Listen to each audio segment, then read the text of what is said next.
Una po sa ating mga balita, pinangunahan po ngayon ni Pangulong Aquino ang National Day of Mourning bilang pakikidalamhati sa mga naiwan ng mahigit 40 miyembro ng PNP Special Action Force na nasawi sa Mamasapano, Maguindanao.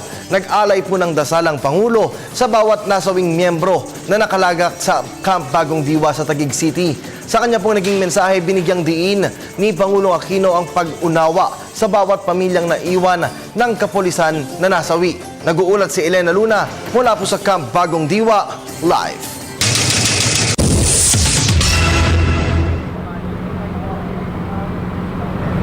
Sagad na ayuda para sa mga kamag-anak ng 44 na Philippine National Police Special Action Force, pati na rin ang paghuli sa isa pang terorista na kasama ni Abu Marwan at ang malaking utang na loob ng sambayan ng Pilipino. Ito ang binigyang diin ni Pangulong Aquino kanina sa kanyang pangunguna sa National Day of Mourning para sa ating mga 44 na troopers. Alas 10 ng umaga kanina ay pinangunahan ng Pangulo ang National Day of Mourning para sa mga miyembro ng PNP SAF dito sa Camp Bagong Diwa sa Taguig City. Suot ang barong na may itim na tela sa braso, isa-isang nilapitan ng Pangulo ang mga naulilang pamilya ng mga pulis sa kanyang pagdating sa multipurpose hall. Nag-alay siya ng panalangin at ipinagkaloob sa mga kaanak ng bayaning pulis ang medalya ng katapangan. Matapos ito, nagkaroon ng pribadong pagkakataon ng Pangulo na makausap ang mga kamag-anak ng troopers sa Moral and Spiritual Formation Center.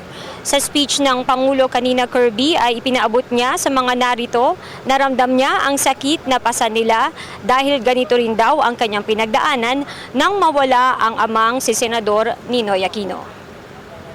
Napakahalaga po ng buhay ni Numan. Bagamat alam nating lahat tayo ay mawawala sa mundo, laging nariyan ang tanong na kailangan bang may mamatay o namatay sa pagkakataong ito. Ito po ay sa kabila ng lagi nating paghahanap ng mga paraan sa abot nating mga kaya para maiwasan ang anumang hindi kinakailangan kawalan o pagkasawi. Gusto ko pong sabihin sa inyo na damang-dama ko ang pakiramdam ninyo. Naunawaan ko ang bawat pamilya ng ating kapulisang nasawi sa engkwentrong nitong nakarang linggo. Ako man ay nawalan ng mahal sa buhay ng biglaan. Kanina rin, Kirby, ay ibinahagi niya ang nakuhang payo mula sa isang pari para malampasan ang pinagdaanan sa pagkawala ng kanyang ama. Kinabukasan, napakaraming mga tanong na nag-uumpisa sa katagang bakit. Bakit ito nangyari? Bakit kailangan may masawi? Bakit kailangan magdusa ang pamilya? Sa totoo lang po, hindi ko masasagot ang lahat ng mga ito. Di ko naman po naalala dito ko naman po naalala ang ipinayo sa akin nung panahong namatay ang tatay ko. Sabi po nung paring aking kinukumpisalan, bilang Kristiyano, simple lang ang sinasabi ng pananampalataya natin. May Diyos na nilikha tayo sa kanyang anyo, tanda na kanyang pagmamahal. At dahil mahal niya tayo, mayroon siyang magandang plano sa bawat isa sa atin. Kapag dumadaan raw tayo sa mga panahong hindi natin makita ang planong ito, marahil nahihirapan tayo sapagkat ang tinitingnan lang natin ay kapiraso lamang ng kanyang buong plano. Ngunit kung makikita lang raw natin ang kabuuan ng planong ito, ay liliwanag sa atin ang tunay na kagandahan nito. Nais ko rin pong balikan ay isang sipig mula sa aklat ni Juan, Kapitulo 15, versikulo 13. At ang sabi po, walang pag-ibig na higit pa kaysa pag-ibig na isang taong nag-alay na kanyang buhay para sa kanyang kapwa. Sa harap din ng mga kaanak ng 44 na PNP Special Action Force troopers na ito, ay nagsalita si Pangulong Aquino bilang leader ng bansa.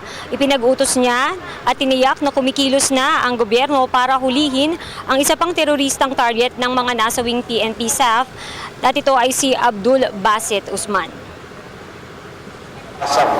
Masa naman po kayo na ang pangalawang target na hindi natin nahuli noon ay makukuha din natin. At kilalanin naman po ako. Kapag nagbitaw ako ng salita, tinutupad natin. Number 1 po sa listahan ng dapat nating gawin ay ang pagdakip kay Basit Usman. Inutos na natin sa kinaukulan ang pagpaplano ng mas mahusay na operasyong hulihin ang taong ito. Kumikilos na po ang inyong gobyerno. Hindi lamang sa mga oras ito, kundi bago pa man ako umarap sa inyo upang isikatuparan ito. Patutunayan po natin ang paggiral ng batas sa buong Pilipinas. Tinitiyak ko po sa inyo, mahuhuli natin si Usman. Tiniyak din ng Pangulo Kirby sa mga naulilang pamilya na isasagad ang lahat ng tulong para sa kanila gaya ng trabaho at kabuhayan. Ayon sa Pangulo, tutupadin ng gobyerno ang kanilang mga pangangailangan sa abot ng makakaya. At yan ang ating balita mula dito sa Camp Bagong Diwa. Ako si Elena Luna para sa Telebisyon ng Bayan. Maraming salamat sa iyo, Elena.